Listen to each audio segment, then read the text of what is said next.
Hello viewers, 4DIYers here with another tutorial video for everyone. In this particular video here, I'll be showing you how to replace the front sway bar links on a 3rd generation Dodge Ram. This particular truck I am working with here today is a 2006 1500 4x4. This can be done with the truck on the ground. Just turn the wheel out when alternating between each side to access the links. Make sure the truck is on level ground so there's no tension on the sway bar. Worn or failed sway bar links can typically cause clunking or increased body roll. The sway bar links can have multiple failures. This includes the bushings at the sway bar deteriorating, the ball joint can wear out from usage, or if the boot breaks, it can allow in dirt causing a premature failure, and in a more severe situation, the link shaft can break. This truck is getting ready to be put on the road, and the bushings are worn so the whole link will be getting replaced.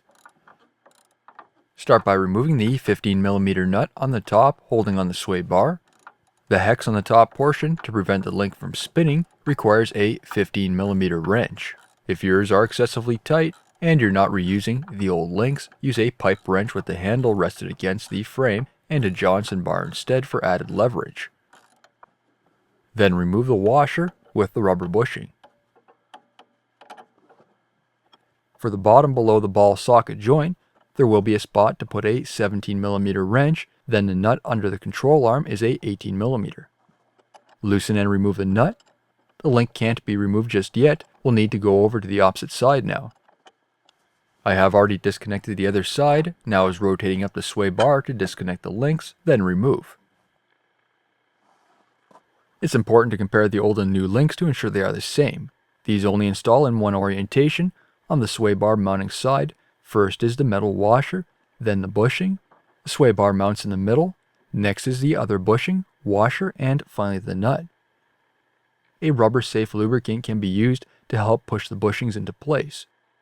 There is no need for thread locker. The top nut uses a nylock, while the bottom uses a stover nut, both forms of locking fasteners. Now putting the driver's side into place, the nut is just started by hand on the control arm side. Don't tighten it just yet. On the top, I did leave the top bushing off for extra movement, but did however install the washer and only started the nut on by hand. Next is moving on to the opposite side. I didn't turn the wheel this time as there is enough room under the truck. With no bushing on the other side, this gives a little extra movement to remove and install the links. Make sure the bushing and washer that goes under the sway bar is installed. Insert it into the sway bar side, then bend the ball socket and insert it into the control arm. Install both the bushing with washer and the nut above the sway bar side, and then install the nut below the control arm. With the nut started on the opposite link, you don't have to worry about it falling out of position when the sway bar is moved, otherwise you may need a helping hand.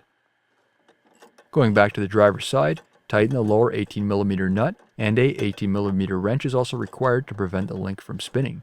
The torque specification for the control arm nut is 75 foot-pounds or 102 Newton-meters.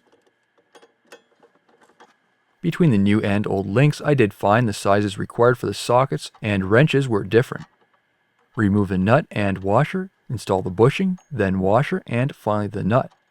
As you can see, the sway bar is between the two bushings. The new nut is 17mm, and to prevent it from spinning, a 15mm wrench is required. The torque specifications for the sway bar nut is 20 foot-pounds or 27 Newton-meters. Then go over to the opposite side and tighten the sway bar link to the correct torque specifications. New videos released every week on my channel. Be sure to hit that thumbs up button. It's a huge help to me, and leave a comment below if you found this tutorial helpful. Don't forget to follow my social media pages such as Facebook, Instagram, and Twitter to keep up to date with my latest projects. And if you're not a subscriber, be sure to hit that subscribe button. Thank you for watching.